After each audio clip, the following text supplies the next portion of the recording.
भोपाल से प्रस्तुत हैं प्रादेशिक समाचार। नमस्कार, समाचारों के साथ मैं जितेंद्र रघुवंशी। पहले मुख्य समाचार। प्रधानमंत्री नरेंद्र मोदी ने 1 अरब टन से अधिक कोयला उत्पादन के आंकड़े को पार करने की सराहना की। मुख्यमंत्री डॉक्टर मोहन यादव चंबल क्षेत्र में कई कार्यक्रमों में हुए शामिल। करोड़ों की परियोजनाओं का भूमि पूजन।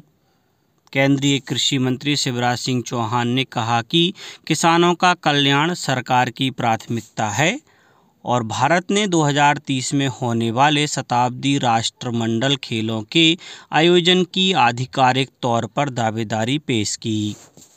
अब समाचार विस्तार से।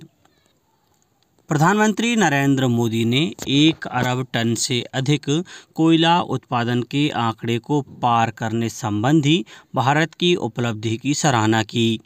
सोशल मीडिया पोस्ट में प्रधानमंत्री ने इसे ऐतिहासिक उपलब्धि बताया।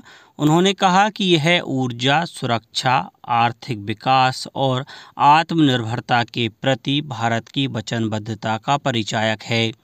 श्री मोदी ने कहा कि यह उपलब्धि इस क्षेत्र के साथ जुड़े सभी लोगों के समर्पण और कठिन परिश्रम को भी दर्शाती है। इससे पहले कोयला और खनन मंत्री जी किशन रेड्डी ने कहा कि उन्नत प्रौद्योगिकी और कुशल पद्धतियों से न केवल भारत ने अपना उत्पादन बढ़ाया है, बल्कि इसने सतत और जिम्मेदार खनन भी सुनिश्चित किया है। मुख्यमंत्री डॉक्टर मोहन यादव भिंड के मालनपुर औद्योगिक क्षेत्र एलिक्सिर इंडस्ट्री प्राइवेट लिमिटेड के भूमि पूजन कार्यक्रम में शामिल हुए। कार्यक्रम में मुख्यमंत्री डॉक्टर यादव ने Madhya Pradesh industrial development corporation limited द्वारा विकसित औद्योगिक क्षेत्र पिपरसेवा मुरैना में करीब 58 करोड़ की 11 औद्योगिक इकाइयों और ग्वालियर रेडीमेड गारमेंट पार्क में 31 करोड़ की 7 औद्योगिक इकाइयों का भूमि पूजन किया। इस अवसर पर मुख्यमंत्री डॉक्टर मोहन यादव ने कहा कि ग्वालियर चंबल अंचल की अपनी विशिष्ट पहचान रही है और अब यहां मशीनों की गूंज सुनाई देगी, जिससे रोजगार के नए अवसर सृजित होंगे। विधानसभा में बजट सत्र के 8वें दिन बजट पर चर्चा जारी रही। 2 दर्जन से अधिक विभागों की अनुदान मांगों पर चर्चा हुई। वहीं प्रश्नकाल के दौरान एक ऐसा मौका भी आया जब जवाब देते देते मंत्री नरेंद्र शिवाजी पटेल सदन में रो पड़े। प्रश्नकाल में विधायकों ने कानून व्यवस्था का मुद्दा उठाया। वहीं प्रश्नकाल में ही भाजपा विधायक नीरज सिंह ठाकुर ने बरगी विधानसभा क्षेत्र की भवन विहीन आंगनबाड़ी तो राजगढ़ से भाजपा विधायक अमर सिंह यादव ने नई जेल बनाए जाने की बात रखी। विधायक नितेंद्र ब्रजेंद्र सिंह राठौर ने संविदा कर्मी के रिटायरमेंट उपरांत सामाजिक सुरक्षा की जानकारी मांगी।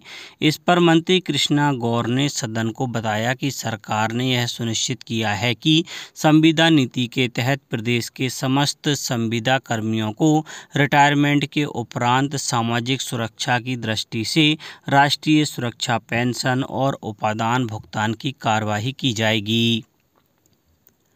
मध्य प्रदेश और छत्तीसगढ़ एनसीसी निदेशालय ने प्रशिक्षण वर्ष 2024-25 के दौरान बेहतरीन प्रदर्शन करते हुए पूरे भारत में 17 निदेशालयों में चौथा स्थान प्राप्त किया है।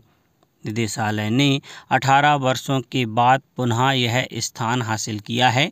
अतिरिक्त महानिदेशक मेजर जनरल विक्रांत एम दुमड़े ने बताया कि ग्रुप कमांडरों के सम्मेलन में समूह कमांडरों ने अपने अपने समूहों में अपनाई जाने वाली सर्वोत्तम प्रथाओं को साझा किया। केंद्रीय कृषि और किसान कल्याण मंत्री शिवराज सिंह चौहान ने कहा है कि कृषि देश की अर्थव्यवस्था की रीढ़ है और किसानों का कल्याण सरकार की प्राथमिकता है। लोकसभा में वर्ष 2025-26 के लिए कृषि मंत्रालय की अनुदान मांगों पर चर्चा का उत्तर देते हुए श्री चौहान ने कहा कि राष्ट्रीय जनतांत्रिक गठबंधन सरकार ने पिछले 10 वर्षों में कृषि क्षेत्र के लिए बजट में 10 लाख करोड़ रुपए से अधिक का आवंटन किया है। जबलपुर हाईकोर्ट ने अन्य पिछड़ा वर्ग ओबीसी आरक्षण से जुड़े मामले में एक याचिका पर सुनवाई करते हुए राज्य सरकार को निर्देश दिया है कि भर्ती प्रक्रिया पूरी होने पर भी 13% पद रिक्त रखे जाएं। चीफ जस्टिस सुरेश कुमार कैथ और जस्टिस विवेक जैन की डिवीजन बेंच ने कहा कि जब तक सुप्रीम कोर्ट से 27% ओबीसी आरक्षण पर अंतिम फैसला नहीं होता तब तक राज्य सरकार सभी भर्तियों के पद कैरी फॉरवर्ड नहीं करेगी। अब सुनवाई 2 सप्ताह बाद होगी। चैत मास के कृष्ण पक्ष की सप्तमी तिथि को शीतला सप्तमी का पर्व मनाया जा रहा है। महिलाएं सुख, सौभाग्य और आरोग्यता की कामना से शीतला माता का पूजन अर्चन कर रही हैं। देवी को भोग में ठंडा भोजन अर्पित किया गया। मान्यता है शीतला माता के पूजन से संक्रमण जनित व्याधियों का नाश होता है, इसलिए शीत और ग्रीष्म ऋतु के संधि काल में इस पूजन की परंपरा है। जबलपुर के सबसे प्रसिद्ध कांच घर स्थित शीतला माता मंदिर में महिलाओं की भारी भीड़ उमड़ी। शहडोल में खेल एवं युवक कल्याण विभाग पार्थ योजना के तहत युवाओं को चुनेगा। उन्हें नौकरी में कैसी सफलता मिले इसका प्रशिक्षण दिया जाएगा। 1 अप्रैल से प्रदेश के शहडोल सहित सभी 10 संभागीय मुख्यालयों में प्रशिक्षण कार्यक्रम शुरू हो रहा है। 2 महीने तक चलने वाले इस प्रशिक्षण में 10वीं और 12वीं पास युवाओं को अवसर मिलेगा। इसके लिए 31 मार्च तक खेल एवं युवक कल्याण विभाग के कार्यालय में आवेदन दिया जाएगा। भारत ने 2030 में गुजरात के अहमदाबाद में शताब्दी राष्ट्रमंडल खेलों के आयोजन की आधिकारिक तौर पर दावेदारी पेश की है। भारत ने ऐसा कर वैश्विक खेल आयोजनों की मेजबानी की दिशा में एक बड़ा कदम उठाया है। भारतीय राष्ट्रमंडल खेल संघ की अध्यक्ष पीटी ऊषा ने पुष्टि की है कि राष्ट्रमंडल खेल महासंघ ने भारत के प्रस्ताव की प्राप्ति को स्वीकार कर लिया है। अब कुछ समाचार संक्षेप में। बालाघाट में विश्व उपभोक्ता अधिकार दिवस पर उपभोक्ताओं के अधिकारों के प्रति जागरूकता बढ़ाने के उद्देश्य पर कार्यशाला हुई। उज्जैन जिला मुख्य चिकित्सा एवं स्वास्थ्य अधिकारी डॉक्टर अशोक कुमार पटेल ने बताया कि जिले में 7 दिसंबर से इस साल 24 मार्च तक 100 दिवसीय निक्षय शिविर अभियान चलाया जा रहा है और पीड़ित लोगों को चिन्हित कर उपचार दिया जा रहा है।